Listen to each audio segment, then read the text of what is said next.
Hello, everyone. I'm Grant Cohn. That's my co-host, Sybilla Bakzaza. And we have a kind of a two-parter today. I have been thinking about big picture quarterback stuff, how the Niners got to Trey Lance. It was a long, windy road, and it was very interesting, full of missteps along the way, but it just might have led them to the promised land, and I find that ironic. I don't know what I find it, but I'd like to go through that. And then Sybilla would like to go through some of these defensive backs the Niners have drafted. She played DB, and she has an expert's eye that I don't. So why don't we start by talking with quarterbacks, because it's a quarterback-driven league, and you kind of have to, but we'll get to the DBs eventually. Sounds So good. first off, how you doing? I'm doing well. How about you today? I'm doing great. I'm excited to get into these defensive backs, and I like the direction of this quarterback Rolodex that you're about to talk about. Okay, yeah, let's call it the quarterback Rolodex. Let's go back in time a little bit. It seems to me that when people look at Kyle Shanahan and his record, which is 6 games under 500, it's the injuries. It's the injuries. That's it's either going to make or break him in his first stint as a head coach, and that's part of it. But to me, it's the quarterback. It's the quarterback position. They're in year 5, and they're finally settling on a franchise guy. And I think it's important to look back and really point out that the Niners never had a coherent plan at this position until now. Until now, when they have a pretty good one. It's funny how they ended up here. So let's just start with what I'm going to call Plan A at quarterback. We know what it was. We've gone over it a million times. The Niners decided they wanted Kirk Cousins. They were going to sign Kirk Cousins in 2018. And the fallout of that decision was they didn't get Patrick Mahomes or Deshaun Watson. We know that was bad. But the thing that I want to talk about is, in retrospect, coming to a team with a blank slate, kind of like what Robert Saleh is doing now on the Jets. It's a blank canvas. You get to do whatever you want. The idea of not starting with a quarterback on a rookie deal and waiting a year to sign Kirk Cousins to a ton of money is kind of quaint in retrospect. Like, teams don't do that anymore. They don't do that. Absolutely. It was a bad first plan. Yeah, absolutely. And I know a lot of Niners fans, myself included, didn't want Kirk Cousins. No, I mean, he's fine, but Solid, he's going to be a we were free not agent. looking for solid. We were looking to actually build an upgrade and franchise. We didn't want another bridge quarterback, and so I'm glad we did not get him. And I think his stats with the Vikings are pretty honest. Yeah. I mean, where are the Vikings? He's fine. He's Kirk Cousins on the Vikings, and that team is going nowhere. Yeah, and they've had some good players. And I think the coaching staff is not too bad, but he's just not he's not the cut above norm that we need. No, I mean, and they knew when in 2017 that Kirk Cousins was going to be the top free agent quarterback in 2018. I mean, he was going to become the highest paid player in the league. And they wanted to do that. They wanted to make Kirk Cousins the highest paid player in the league. No team in 2021, no coach and GM in 2021 would join a team and say, okay, let's wait a year and go for the highest paid quarterback in free agency. No. You draft a quarterback. You do what Urban Meyer did. You do what Roberts. Everyone knows that. Everyone knows the advantage of getting the quarterback on a rookie deal. The Niners know it now, too. That's why they have Trey Lance. But in 2017, they were a little bit behind the times, which is how they started this misadventure in the first place. Yeah, I think the whole Peyton Manning effect is it's once in a lifetime. And I think there's a lot of flash and splash free agent deals and everything. And everybody thinks, you know what? Last year we were a 500 team, but we'll go out and get Kirk Cousins and we'll go to the Super Bowl. And I think some teams and certainly some fan bases think that's the fix, and it's not. I think the 49er fix has been the right thing as far as leading into Trey Lance, because their draft picks did not go into Mahomes. They didn't go into Watson. And yeah, you can look in retrospect and who would not want Mahomes, of course. But where they are now, the players they have now, people like Bosa, some of the free agents they were able to go out and get. This is all the domino effect of not having drafted in the past and leading up to the point where you have the Trey Lance now. It's clear that the Niners wanted to put a team together before they brought a quarterback in, because the team was terrible. And right. They didn't get Garoppolo until they had a slightly deeper defensive and offensive line, and of course Sherman came to the team and players like that. So they were ready to bring in. I don't think they hoped he was a bridge quarterback, but he kind of has filled that role. When he's on the field anyway, a good bridge quarterback. Yes. So just to me, like, when you think about why Patrick Mahomes isn't on this team, the reason Trey Lance is on the team is because Patrick Mahomes isn't. And the reason Patrick Mahomes isn't is because the Niners were waiting to make Kirk Cousins the highest paid player in the league. It's kind of mind-boggling. It's like almost a Twilight Zone. Like, man, that was like 1935. that was a different era. Those were simpler times. Simpler times. So, okay, the if you Niners watch that draft again, each time you still have hope they don't pass on him. And it's just like you said, it's the Twilight Zone. It's self-torture to go back and watch that draft. So, yeah, 29 and 35, Kyle, this is where it started. Not the injuries, the fact that the initial plan was just off. And it was called a rookie move. Kyle was his first year. It was 37. John Lynch had never been a rookie move. Kyle had familiarity with Kirk Cousins, trusted him. If he could do it again, I'm sure he would just take Patrick Mahomes. So that was plan A. The interesting thing about this adventure, though, is they didn't stick to it, Sybilla. They went 1-10, and things got weird. It almost felt like they thought they were going to get fired because Chip Kelly had gotten fired, Jim Thomas. So there was a streak. And if you didn't do that well. I believe Jed York when he said, I'm going to make things right. I'm going to get it right. I never felt Shanahan was in danger. I actually believed York when he said, we're going to come up with a long-term plan and we're going to stick with it. Remember that? I believe that. And I don't know if they believed it because no, of course not. You can't go into your job just assuming I can be here as long as I want and I'll believe everything my boss tells me. No one watching this show, certainly not me. I never believe anything unless it's in writing. Right. Because the plan was, let's take our lumps in 2017 and then get Kirk Cousins in 2018. Well, they took lumps. They were 1-10. It was bad. It was going very, very bad. Or I think they were 0-8 at the trade deadline. Yeah, they were. Yep. 0-8. And instead of like, okay, let's stick to the plan. This is the plan. They got a call from the Patriots that they may not have been prepared for with an offer of Jimmy Garoppolo for a second. And to me, the Niners panicked because they threw away their plan at 0-8 and brought in a quarterback who had played 2 games, gotten hurt in one of them, and was going to need a new contract at the end of the year. So, I mean, much riskier than Kirk Cousins, who at least you knew exactly what the hell he was.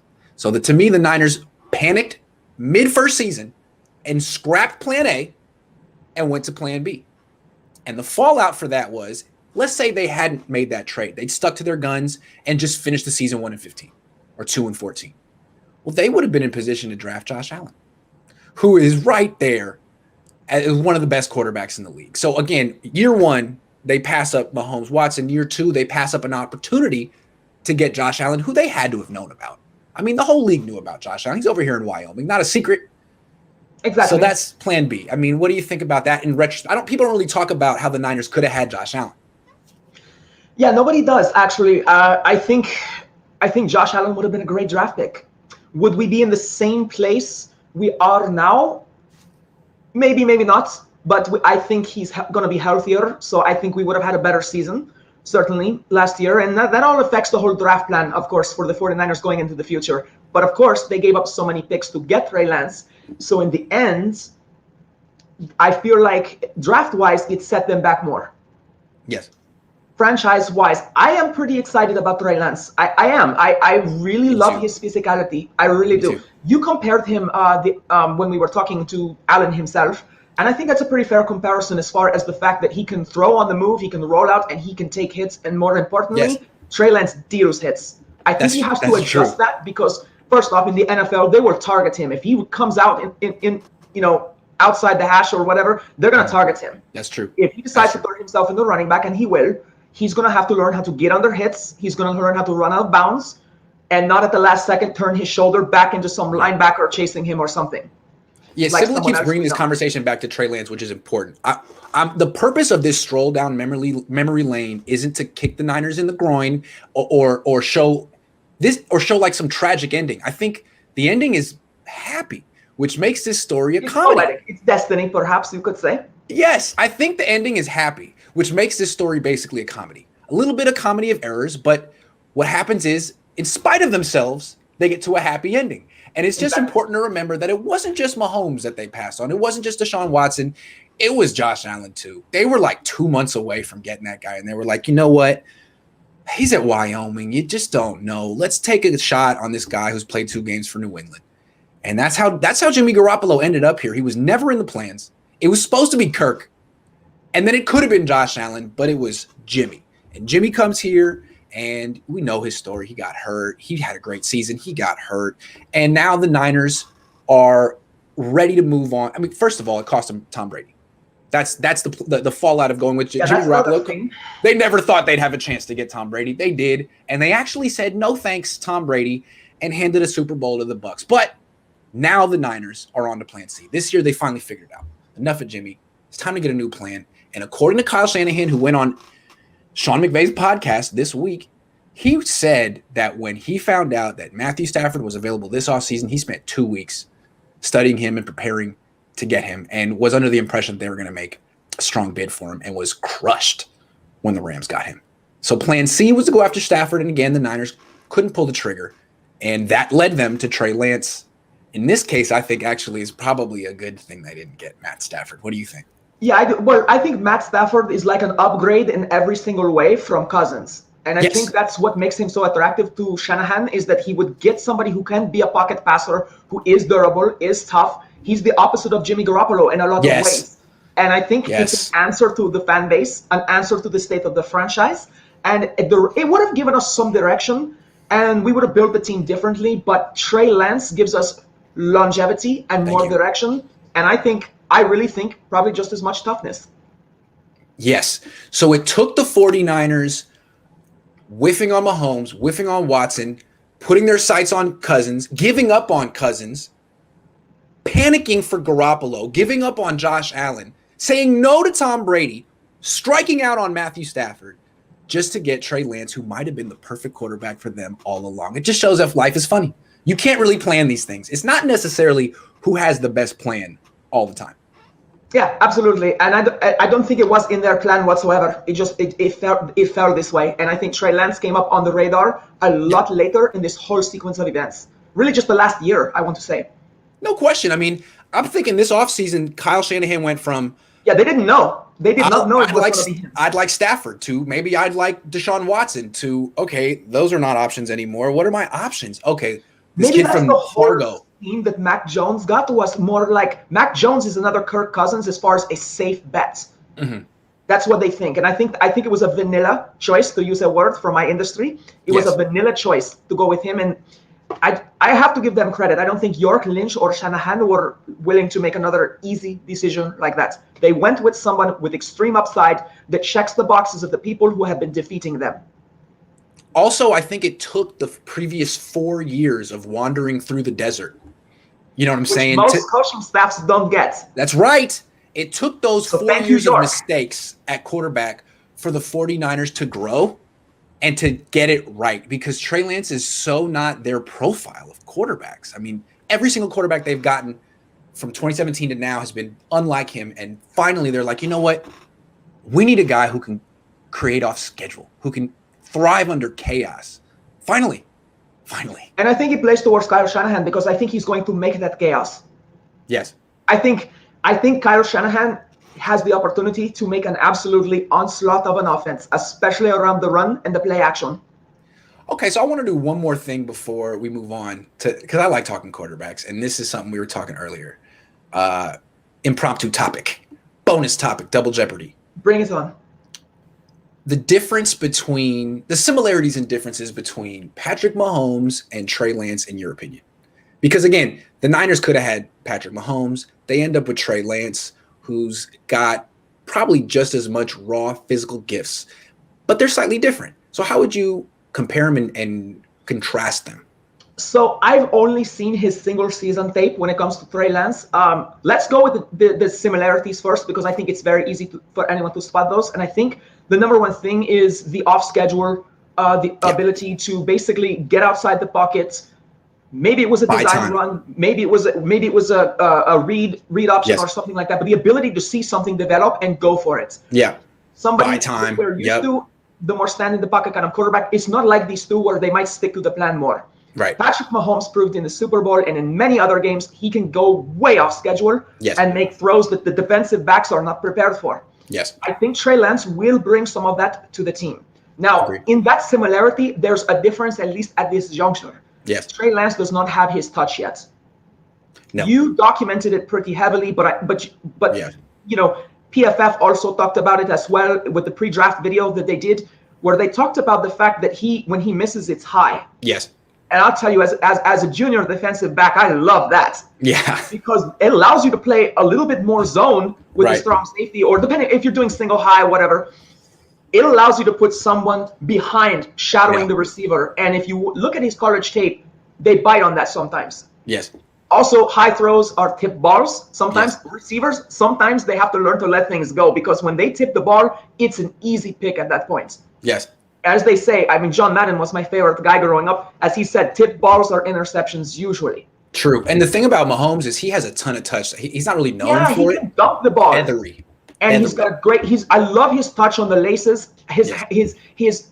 It's artistic to watch his touch with where the laces and his fingers go and everything like that. He spins it when he needs to. He can dump a goose egg when he wants to, but it's right in your basket basically. I mean, he's capable of just shoveling the ball, slinging the ball. His arm angles are amazing sometimes. He can throw left-handed a little bit. Right. Well, yeah, Teddy Bridgewater tried that against us. It didn't work out. Remember that? Yes. Yeah, thanks for that interception. But anyway, that's something that I do like about Mahomes. Trey Lance, I think he can develop that, but I think Mahomes had it before him. Yes. Okay, so the differences. That's the difference and the similarity there. So the other similarity is I think that Trey Lance is pretty cerebral. They say he's a very smart quarterback, and if there's one thing about Mahomes I will say first is his brain. Yes. He sees the field well, and that's not just athletic abilities. That's intellect. The ability to process information quickly is what the IQ test is all about. It's not that the questions are hard. It's that you have to 1, 2, 3 answer very quickly. Be able to access your playbook in your head and immediately go to the receiver or come up with something off schedule that you have to do. That's where I think Trey Lance is also. He's a junior Mahomes in that, but I think he's really good at that too. Yeah. Yeah. I don't think it will get him into trouble as much as it will bail us out. I think we're going to see some bonehead tip pass interceptions from him. Don't jump on that, anyone. Yeah. It's not worth saying, oh, he's young or he's not good. No, I really think he's someone that is going to drop a couple bombs in the middle of the game, lay a couple eggs, but it's not going to be devastating because he's got the ability to pull the scheme back together. I think his durability and his mental toughness is another thing he has in common with Mahomes. Yes, I agree. I think another thing people compare between them is their athleticism, and they're both very athletic. Outside the pocket stuff, yeah. The way they run, they have a different mentality, wouldn't you say? Trey Lance, okay, yes, they do, but this is something Trey Lance is better in, hands down. Yes. If any of you have not watched his college tape, you need to watch him. It's like he must have played Madden 97 on Sega Genesis. He does the whole thing of pulling the ball up high, rotating it, to get it away from the defender side and putting his hand out like he's some kind of running back. Yes. I mean, I've watched him lower his helmet when the defender's trying to go low, and he'll track the defender down to about chest level, lower his pads, and cleave their head right off. That's what Carson Wentz did at that school too. That's how they play over there. Yeah, and he has the size, and let's hope he has the fitness. It seems like he does in it, but let's hope he also has the toughness. So far, seems like he does.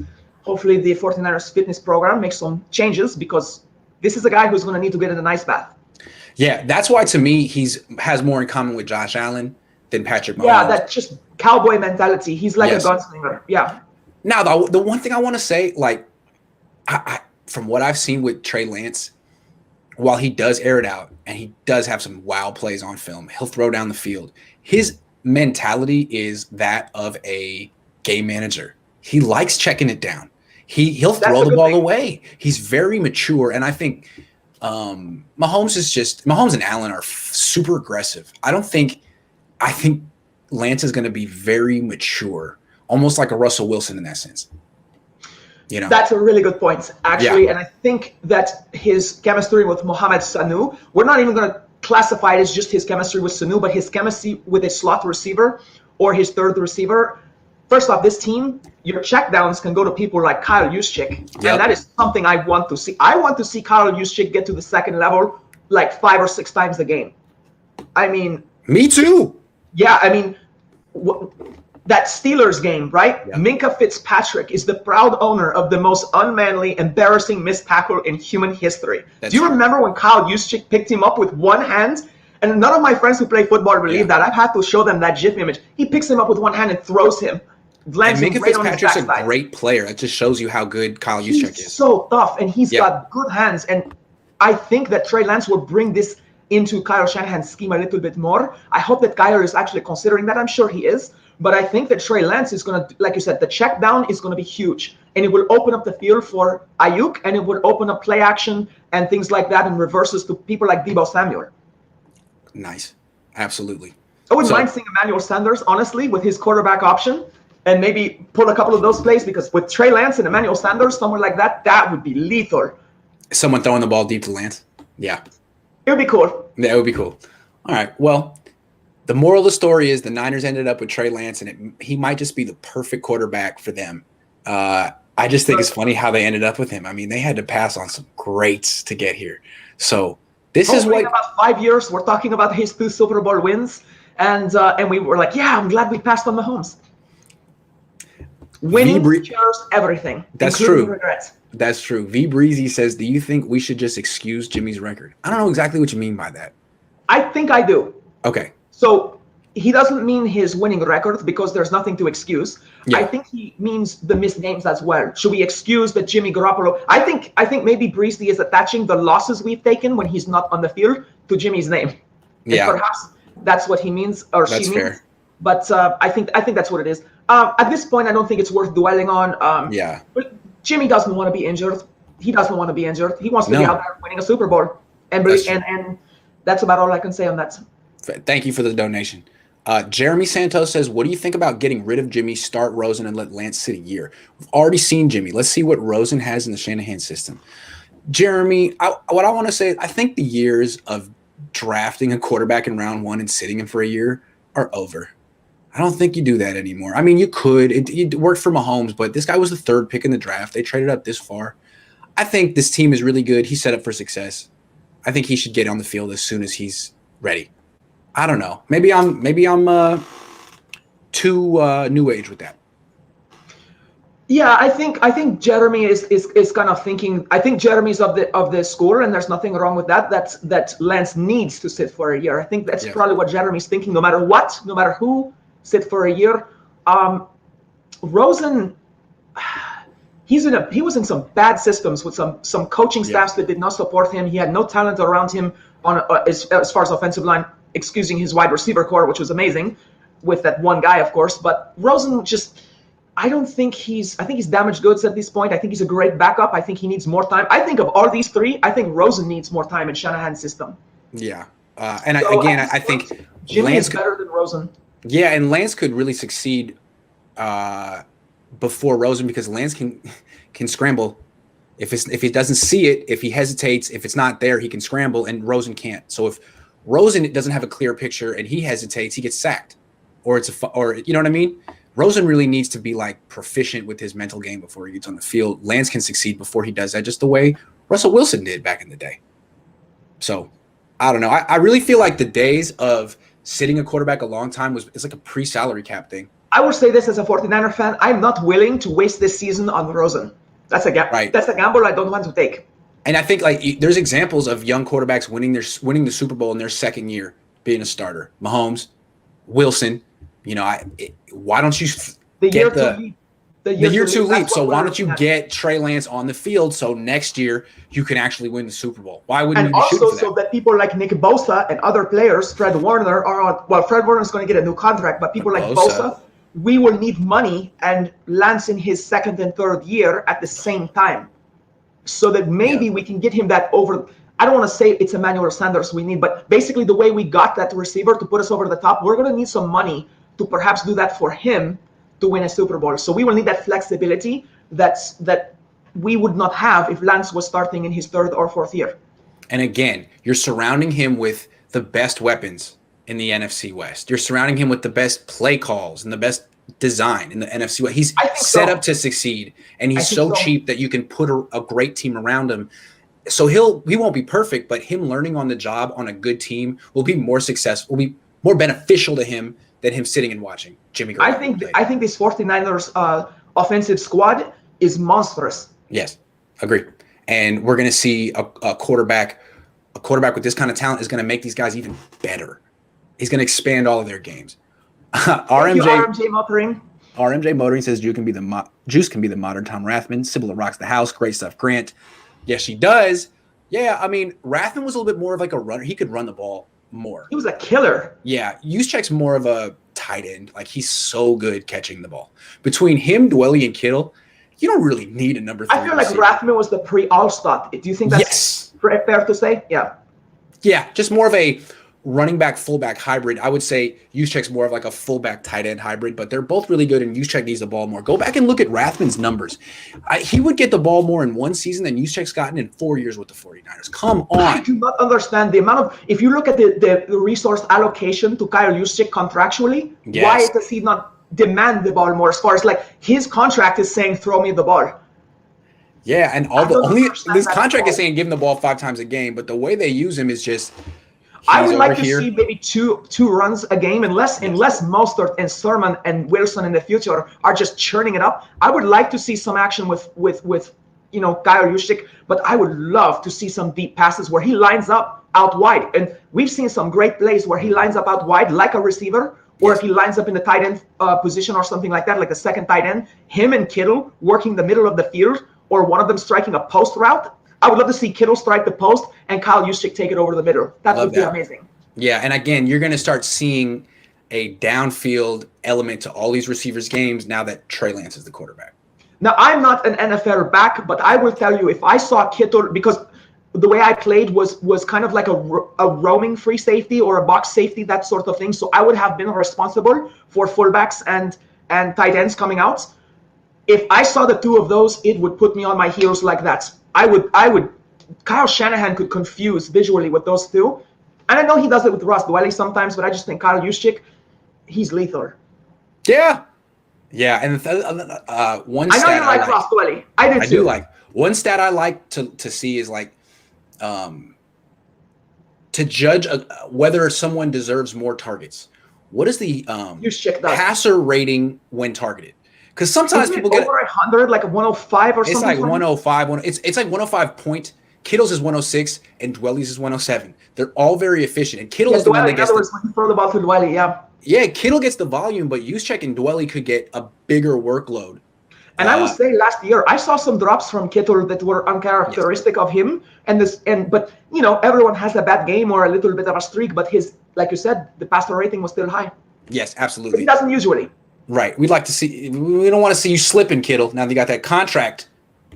San Fran 49er fan says, we knew Jimmy was done last year when it was dink and dunk. Then Mullins came in and throwing deep. Kyle doesn't trust Jimmy. It's done. I did notice that Kyle definitely called games differently for the two quarterbacks. And it was like, why are you more aggressive with your backup? I don't get that. But and I don't think that was fair to Mullins. No, I think he was set up for failure, and the kind of tape that he put together, I didn't think he would get a contract this year. I think the Eagles got him, but he's lucky with the kind of tape he put down. He just looked like a quarterback from college that was just slinging the ball.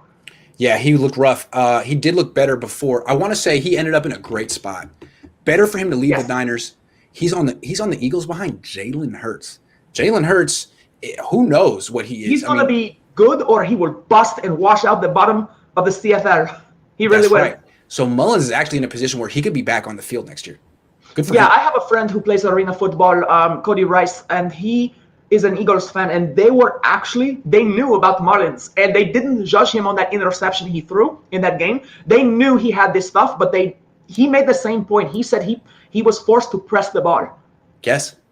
I find it so interesting that really the game that Niner fans gave up on Nick Mullins was that Eagles game. He was dead to them after that.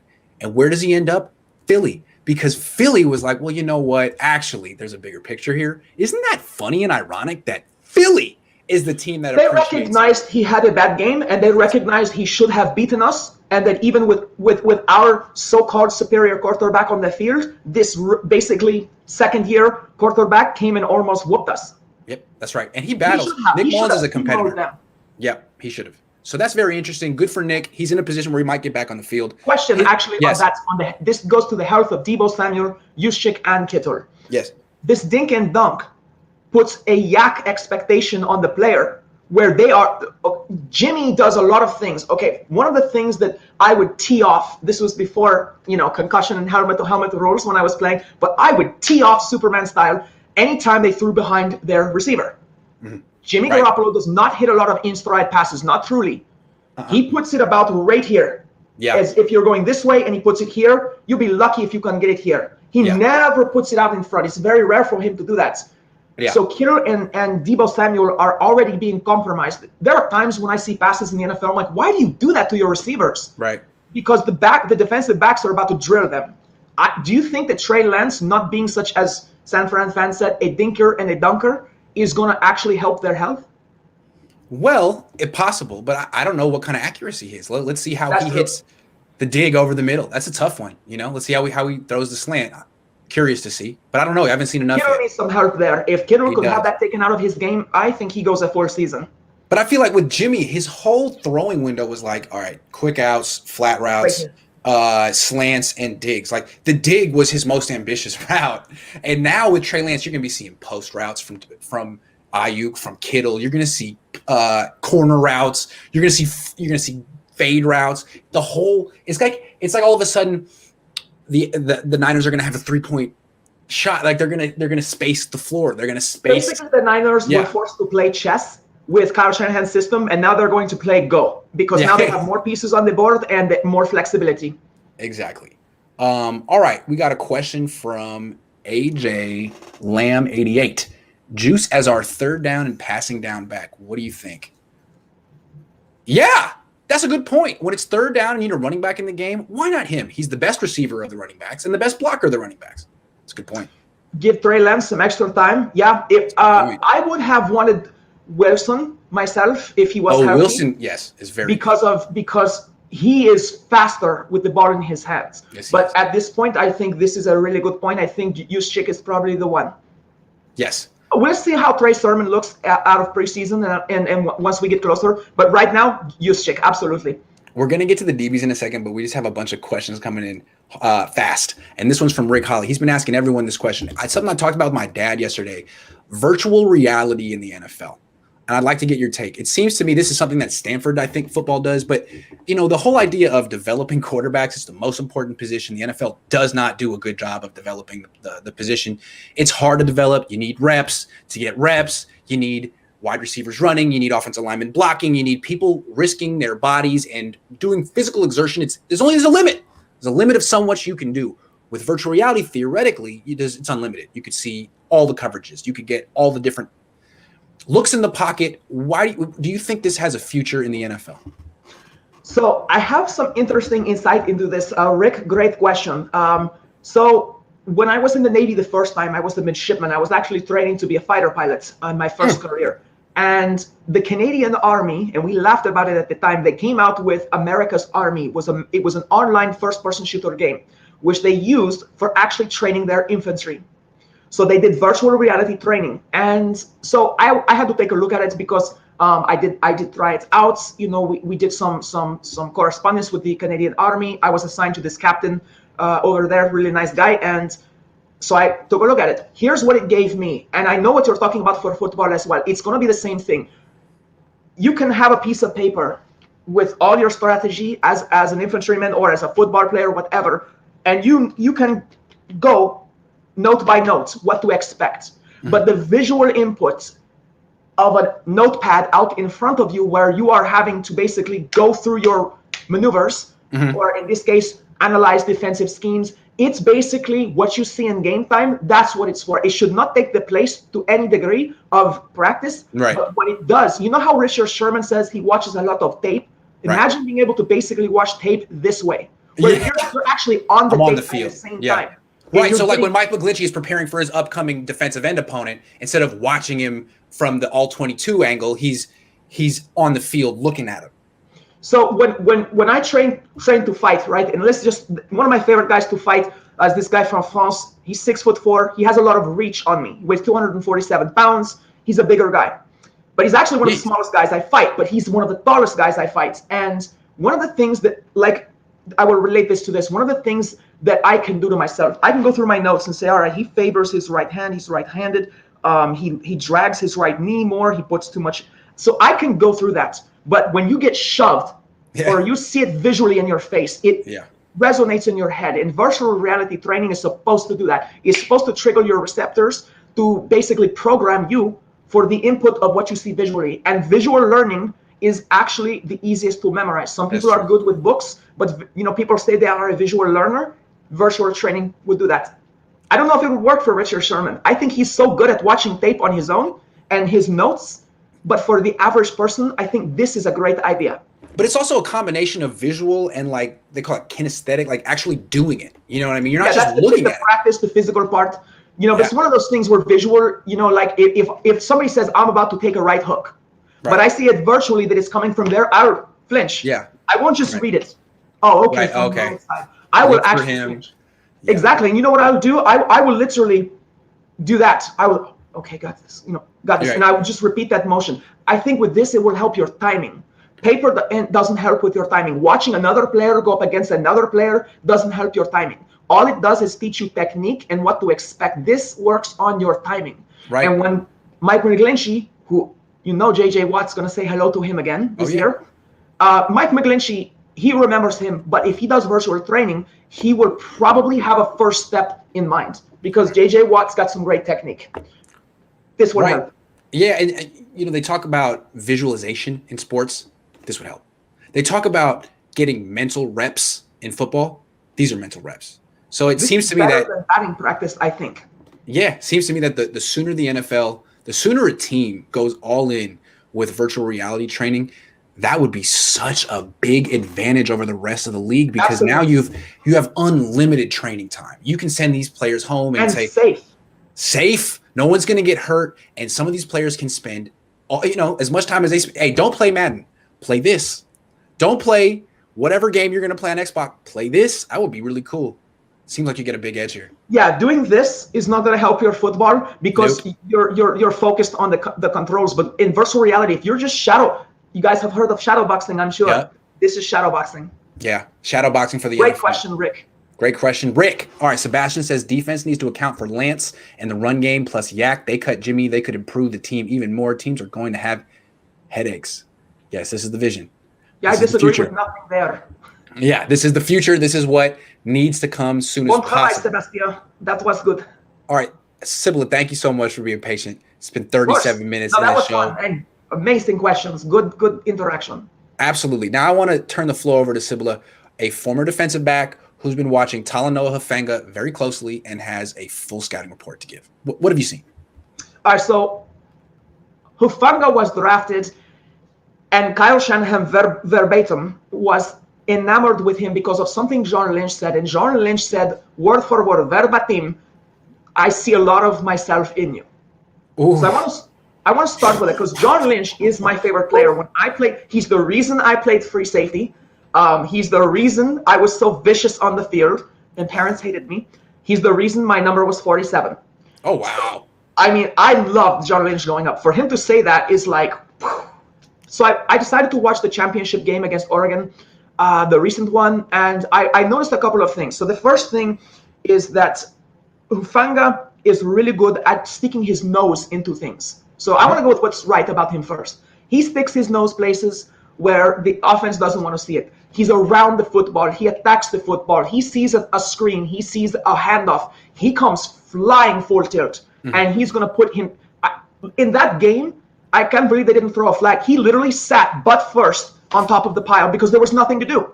And like John Madden said, either get in it or get out of it. And Hufanga has this old style football mentality of get in it. No matter what, put a hit there. Got it. He's the same guy, however, in that game who on fourth down in the fourth quarter almost blew this may have cost them the game. The punter got the ball away big time. He took 2 more steps, wrapped him up with his arms, didn't let go, lifted him up off the ground, and body slammed him right on his backside. And the referee was so shocked he went like that. It wasn't, okay, it's a flag. Like, what kind of... Assaulting the punter. Right, it really was. It was so, and like he squeezed tighter the more into the tackle he went. It wasn't like, he hit him and he went, oh no, like that. No, he wrapped him up. That's Hufanga. Okay, so he could be a 15-yard penalty waiting to happen. I don't want to give Russell Wilson another down. I don't want to give Kyler Murray another down, and I don't want Stafford any closer to the end zone because of things like that. And Hufanga should start on our special teams. Exactly. So you can't be doing stuff like that. Yeah, and I think that's something that he has an instinct to hit. He likes to hit. He's a big hitter. Okay. Listen, so those 2 things, remember that. Hitting the punter and sitting on the pyre. No one sits butt first on the pyre. He does. He also is going to be very susceptible in his early technique to deception. So one of the things I watched in that game on a very crucial fourth down, they faked the pass to a running back in the flat. He abandoned his receiver assignment, bit on it, and came flying downhill at the running back, and the quarterback dumped it right over his head as he was jumping. This was against Oregon, and that busted the game open. See, that's the thing. When people call you instinctive, sometimes that just means you're a gambler. Right, and see, Sherman, for all of the things people don't like about him, he stays in your lane. Yes.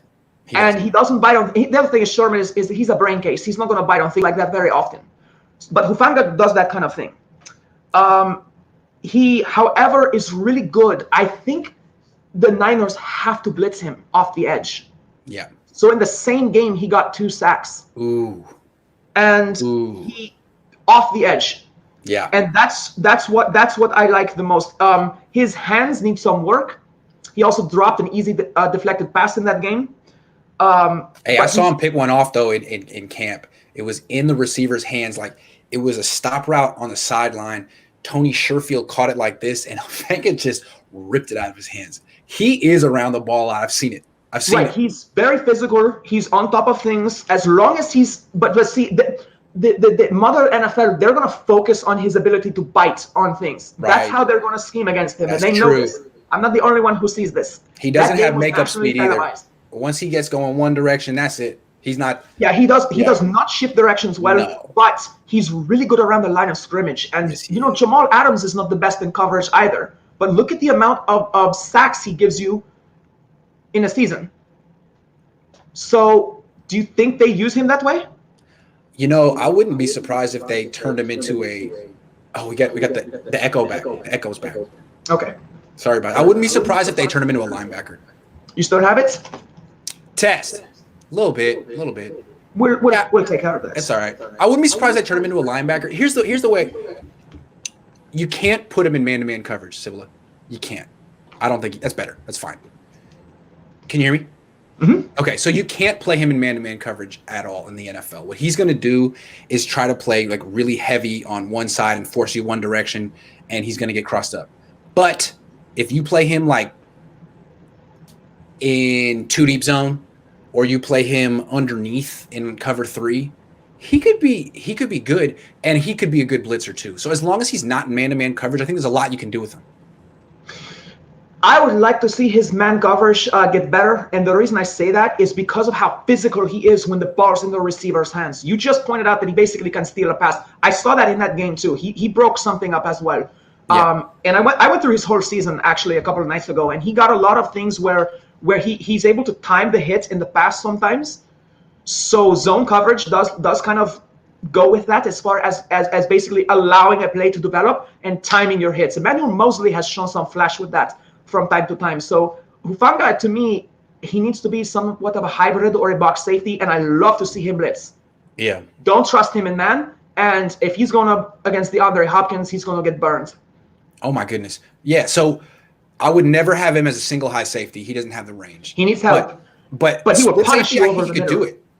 Like what I remember was Dante Whitner. Now Whitner was fast, but Whitner was 5'10". He was terrible in coverage. He was a first-round pick, but he was a bust on the Bills because he couldn't cover man-to-man. Fangio didn't ask him to. Fangio said, "Man, you just play, split safety in 2-man coverage or quarters coverage. We'll let Patrick Willis and Navarro Bowman cover man-to-man. Don't worry about it." He was great in that role. And we have Fred Warner and Dre Greenlaw, and I think Dre Greenlaw will take a step forward this year. But Fred Warner, he busted up the fact that us defensive backs are the best coverage people in football when he came in the top 5. Remember, as coverage, PFF named him into the top 5, and he's a linebacker, the only one. So maybe that will help Hufanga, and that's why I want to see him around the box sometimes. And getting pressure, if he's free to roam, free to hit, free to stick his nose in on things, he'll be a good cleanup player. And that's where the John Lynch sees himself in Hufanga, because John Lynch was around the football, had a nose for the football, hit viciously hard. I mean, he'd have thrown some flags today. But Hufanga has that, but he doesn't have the hands or the ball skills of John Lynch. Right, and on third down, you don't want Hufanga in man-to-man coverage. You want Jimmy Ward. They will target him. Jaquiski Tartt. So if you want Tart, Ward, and Warner in coverage, now you can use Hufanga as a blitzer. You can use Dre Greenlaw as a blitzer. And I think that's probably the Niners' vision for Hufanga. To back up your points about zone coverage with Hufanga, he played against Washington State, and he picked up an interception in that game that was tipped and underthrown. There you go. Because he wasn't near the receiver. He was in the general area. There you go. And that's where that makes your points. Yes. He also has the ability to jump passes. Exactly. A guy like him is better reading the play than turning his back and trying to chase someone around and be athletic. Remember the UCLA pick six? Yeah, I remember the UCLA pick six. Of course you do. Oh, man. Okay. I'm a Ducks fan for the record. Ducks fan? Yeah, so we're going to get to a Duck here pretty soon. That's an actual football school as opposed to UCLA, which just kind of pretends. Yeah, well, I tried to grow up a Beavers fan, but they're never on TV. It's true. That's true. Best colors, though. They do have good colors. They do. Brandon Cooks went there. Some good players. Okay. Honest assessment of Diamador Lenore, your fellow Duck. You're not. Yes, I was. Yeah, but I love the university. All right, so Lenoir, however he is pronouncing his name. Love his good French last name there. I do like this guy. Let me start off by saying Hufanga I think is exciting, but this guy I actually like. So PFF actually, back when he was number 6, PFF actually named him one of the top coverage corners in college football. Nice. I love the sound of that because we need that. I think this is important not because of his individual skills, but because he plays opposite of Verrett, and he might be backing up Mosley to start. He might, who knows, maybe he takes his job. But I like his complementary skills as a man-to-man coverage corner. This is something that might have saved us in the Super Bowl. We need the versatility. If someone like Hufanga is playing zone, like you want him to, I want somebody like him doing bump and run. I am so tired of seeing I never played cornerback beyond a couple of games, but I wasn't good enough to play zone as a cornerback, so I had to do man coverage. I love and against someone like DeAndre Hopkins, I don't want to give him time for his route to develop, and I don't want to dump the responsibility on the safety. I want to affect his stride, affect his jam, affect his cut at the line of scrimmage within the first 5 yards. I think that Lenore will do this. So that's the first thing I like about him. He plays off the ball really well. I also noticed in that same USC game against Hufanga, he was kind of a shutdown corner. I saw like 2 passes come his way or something like that in the whole game. He had very little thrown his way. They were targeting number 5, and that's where the touchdowns went. Do you remember this? Yes. There seems to be a general respect for the fact that he is a man coverage corner, which puts him in the position to make a play on the ball. So I really like that. He also, however, did something I really like, and that's in that game, he blitzed off the edge with effectiveness. Now, what corner do we have, sports fans, that does this well and tackles well and hits bigger than his size? K'Wan Williams. Right, who should be gone in a year or 2. Like, I love K1, but he needs to go in a year or 2. It's not that I want him to go. He's just getting older. We need to get younger. We need to conserve money. He's not going to be worth the double digits. So I'm looking at someone like Lenore here, and I'm thinking to myself, he's versatile. Yeah. Like Hufanga, but he comes with man cover skills. Yes. Do you like his cover skills? Because I do. I feel he's pretty he's not just instinctual.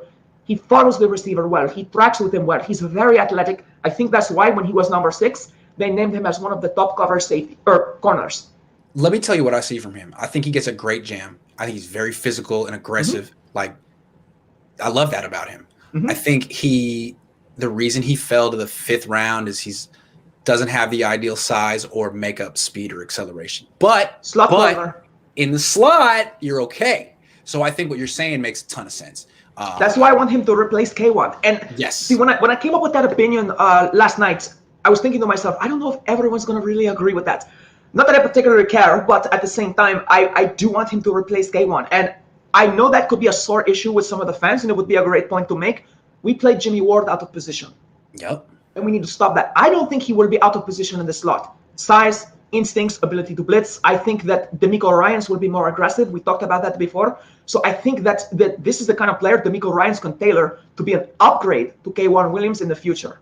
Yeah, and I don't think he played much slot in college, so this would be like a project for a year. And what's nice is they're playing him at outside corner right now. So they didn't just draft him and immediately switch his position. But I think what we're saying is not to switch his position for the sake of it, but if he's going to have success in the NFL as a 5th-round pick, the odds are already against him. It's probably going to be in the slot. So start him wherever you want to start him. But if he doesn't look like a future starter out there, give him a shot in the slot. He could be one there.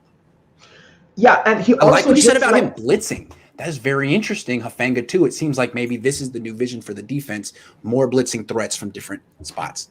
Absolutely, and perhaps if Bosa is mostly healthy and we have a mostly healthy defensive line, we relied on the front four innumerably in our Super Bowl run. What if they had some consistent or sporadic and something you could not, unpredictable as the other offense, blitz help from guys that are faster than Bosa, faster than Armstead. And K'Wan Williams can definitely come off the edge if he's unabated, much faster than a DL or a DE. Right. So I really like that for him. Also, he got a tackle for a loss on UFC that drilled that guy. He got fired up, if you remember, and that looked just like that K'Wan Williams hit last year. We got the whole defensive line just like up in arms because he's the little guy drilling. I mean, K'Wan hits hard. So does Lenoir. And, it's interesting. The Niners drafted Ambry Thomas ahead of Lenoir. But in OTAs, when Jason Verrett was asked about the rookie corners, he singled out Diamador. He's like, I like that kid. Diamador, I love his press. I would prefer him to Thomas. That's just from I'm gonna give him a closer look, but I just like all of these little things.